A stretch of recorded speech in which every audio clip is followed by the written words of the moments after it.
Hi everybody. We're here again to talk about things that you might or might not want to listen to.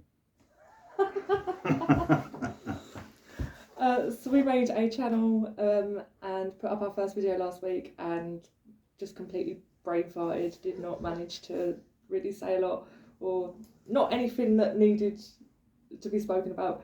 So I'm Ellie, this is Roly. Hiya.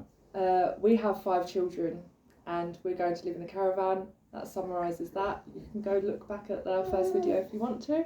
And we're just going to answer some questions that went on to the first video. So yeah, I hope you like it. Thumbs up and subscribe. Thank you. Thumbs up. The first question was, would you not tip a toe in the water first, for a while first? So when we had the 6 weeks holidays, we went on little expeditions, didn't we, in a Conway TARDIS. Picture here.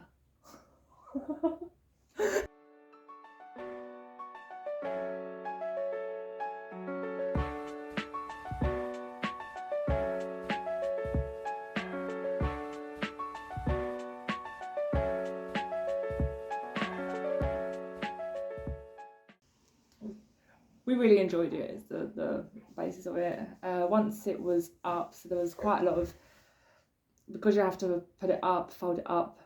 You're looking at me like a mental, bro. You've got to put it up and fold it up. It's TARDIS. Yeah, but what I'm saying is that it's, once you've done that, it's quite nice, isn't it? Once you've got everything sorted, you're there, you're excited, it's nice. And we quite enjoyed it. The kids enjoyed it. They've got like the freedom of running around the pitch. One of the ones that we went to, we parked quite close to the park that was on the site,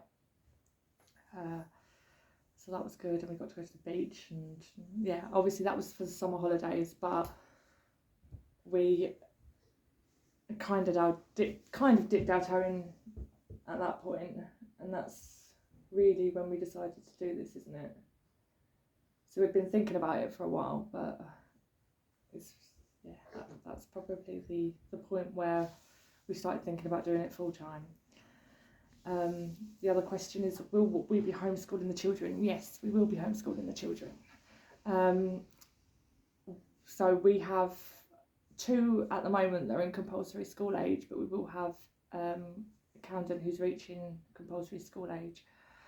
The thing with the homeschooling is that we are going to be in so many different places. We're going to be in different places and out and about, wearing them out quite a lot. So we're going to see things that other people, that you wouldn't do in school, in a classroom. You wouldn't see them sort of things, especially when we're going to Europe and things like that. We are going to stick to the curriculum on like the core subjects like maths and English, a little bit of science as well, but the main like fun bits like the history, science and things like that we'll be doing while we're out and about. We have got loads of resources and things like that to use as well.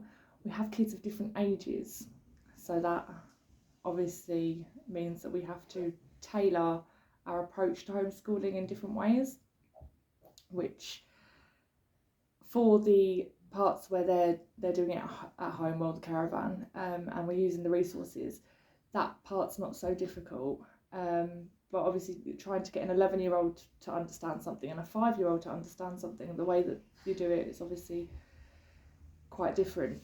We also have children of different abilities and different needs, and we're able to tailor our approach more specifically to them, rather than them sitting in a classroom and just winging it, or hopefully getting by.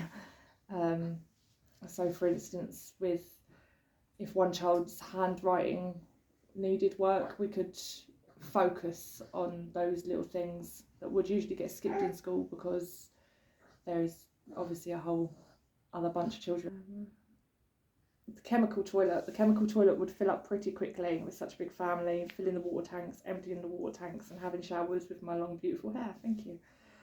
So So with the water tanks, the showers, the toileting, everything like that, we are going to be sited on like sites with amenities, with those resources and amenities basically all the time.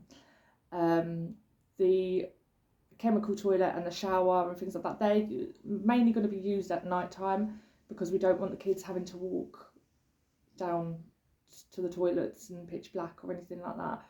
And because we have so many children, it'd be really hard to take each one to the toilet exactly when they want to go. So the chemical toilet will mainly be used at night. We are going to be getting 2 of the water barrels. So 2 water barrels and like a system so that it... Yeah. You know that bit. Yeah. So 1 barrel will fill the other barrel, basically. Oh, there we go. Yeah. So then we've got a little bit more water, which obviously means then we have to empty the waste more. But I mean, there's 7 of us. I mean, really, there's 5 able of us that will be able to fill up and empty stuff as and when needed, and we know that would be quite often. But like I said, we will be sited on parks and sites that have showers, toilets, laundry and stuff like that. And when we don't, obviously we've got the caravan and the things that we need in there anyway. Just means more filling out. The fridge is actually the same size as our fridge, isn't it? Pretty much. It's the freezer that we'd usually... The freezer is very small. Yes, yeah. The fridge and the caravan is the same size. We do shop quite often because we live in a rural area and our closest shop is about 9 miles away, like our closest supermarket. We forget things all the time, so we're always going to get more food, aren't we? So yeah. The fridge, that's not actually too much of an issue to us, is it? Not really, because we'll shop every day. Because we're going out, well not every day, but we're going out a lot, and the amount of milk we go through, so we'll always be bringing milk back, and it's not like we're going to put like loads of milk in there and then not use our space. No, we use loads of milk anyway. But, pretty much, yeah, we'll be buying things as we need it when we go out, which will be out a lot of the time anyway. Yeah, and then I think the biggest, I mean, we don't really use our freezer unless we like bulk buy meat or things like that. We don't really we use it for like pizzas. Food don't last long enough to stay in the freezer. No, we've got too many. Nothing lasts long enough. Like you do your shopping and they go through it all like very quickly. So yeah, that one's not much of an issue to us. When we looked at the cupboards, we were trying to work out where things were going. So like plates, cups, and things like that, and then food. And obviously cupboard food, we do get a lot of. We get so many crisps that also go in like a couple of days, but we get so many crisps and so much cupboard food. So that bit's going to be one that we have an issue. It's not an issue, but it's something that we're definitely going to have to change. But like I said, we're going to be going shopping a lot anyway. We'll just shop more smaller, more regular. Yeah. Yeah. Yeah. So instead of like, because sometimes I'll just go into Tesco's and pick up a couple of things. Instead of doing that, just each time it'll be like a small regular shop rather than. Yeah, that makes sense.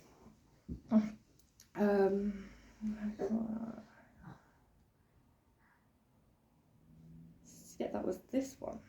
And then we also have everyone saying, would a camper van be better?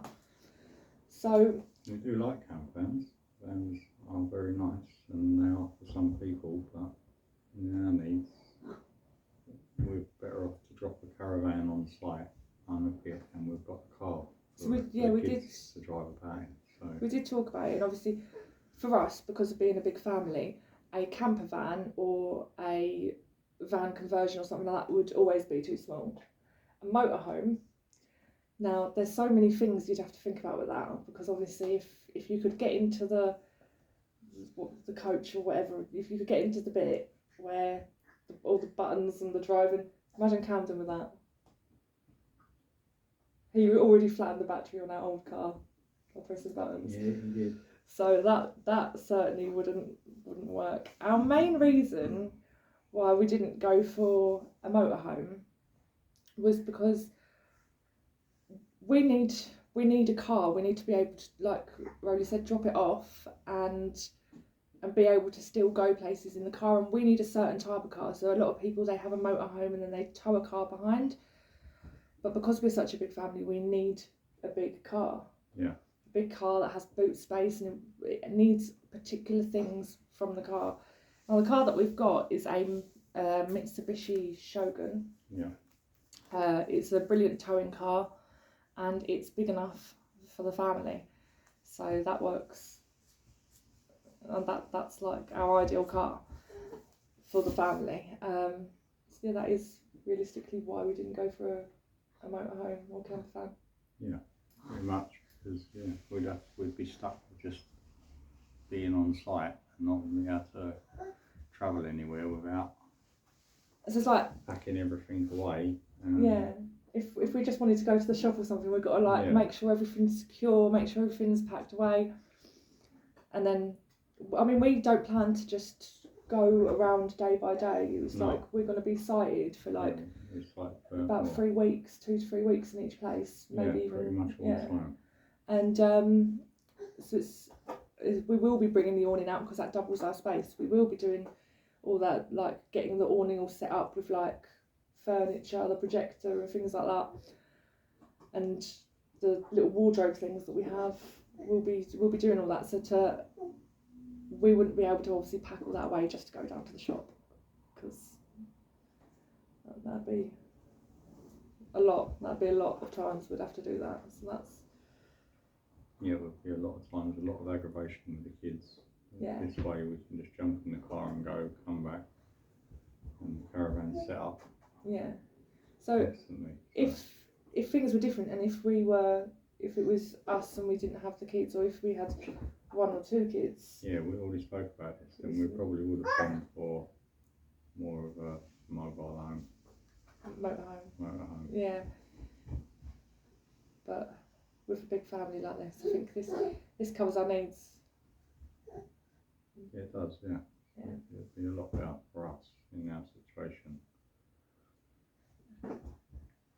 Okay, I think that's covered it all. Bye guys, I hope you like this video, and subscribe and like the video and yeah, bye.